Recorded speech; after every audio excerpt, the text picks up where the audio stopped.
ஆரோக்கியம் அப்படின்றது ஆரோக்கியம் வர பண்ணி அவர்களை குணமாக்கி அப்படின்னு இருக்குது. அப்போ ஆரோக்கியம் எங்கே தேவைப்படும் அப்படின்னா, ஏற்கனவே ஒரு பலவீனம் இருக்கிறது, ஏற்கனவே ஒரு காயம் இருக்கிறது, ஏற்கனவே ஒரு வேதனை வலி இருக்கிறது, அங்கே தான் எனக்கு ஆரோக்கியமும் குணமும் தேவை.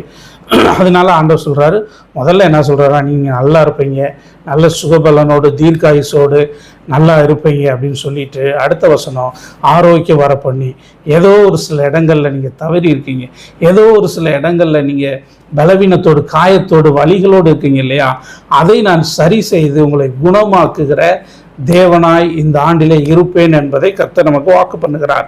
அதற்கு ஆதாரமாய் எந்தெந்த காரியத்தில் நமக்கு ஆரோக்கியம் தேவை அப்படின்றத நான் ஒரு சில காரியங்களை சொல்கிறேன்.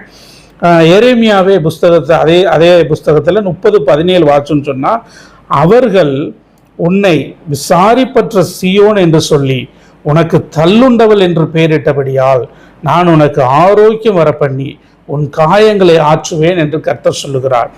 இந்த வசனம் எதை சொல்லுது அப்படின்னா, விசாரிப்பற்ற சீயோன் அப்படின்னாலே தேவனுக்கு பிரியமான ஒரு பர்வதம், தேவன் விரும்புகிற ஒரு ஸ்தலம். எருசலேமை அவர் ரொம்ப பிரியமாக ஒரு பிள்ளையை கூப்பிடுவது போல, ஒரு மகளை அழைப்பது போல சீயோன் பர்வதமே அப்படின்னு சொல்லுவார். அந்த சீயோனை எப்படி சொல்கிறாருன்னா, அவர் உன்னை விசாரிப்பற்ற சீயோன், உன்னை விசாரிக்கிறதற்கு ஒருவரும் இல்லை,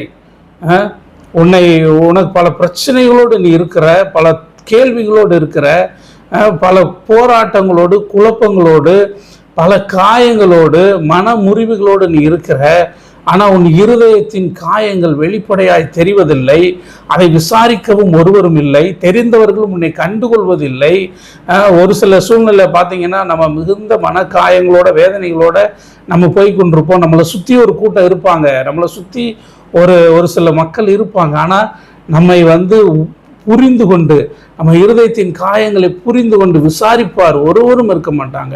ஸோ அப்படிப்பட்ட நிலைமையில நீங்கள் இருப்பீங்கன்னு சொன்னால், ஆண்டவர் சொல்கிறாரு, நான் உனக்கு ஆரோக்கியம் வர பண்ணி உன் காயங்களை ஆற்றுவேன் என்று கர்த்தர் சொல்லுகிறார். இந்த ஆண்டு உங்களுக்கு ஒரு ஹெல்த்தி லைஃப்பை மட்டும் இல்லை, இதுக்கு முன்பதாக ஏற்பட்ட காயங்கள், நீங்களாக ஏற்படுத்தி கொண்ட ககாயங்களாக இருந்தாலும், மனிதர்களால் ஏற்படுத்தப்பட்ட இருதயத்தின் காயங்களாக இருந்தாலும், அவைகளை ஆற்றி அதில் ஒரு ஆரோக்கியத்தின் குணத்தையும் கர்த்தர் இந்த வருஷத்திலே வர பண்ணுவார். ஆமென். நிரந்தரமான சுகத்தை, குணத்தை, ஆரோக்கியத்தை அவர் உங்களுக்கு தந்தருள்வாராக.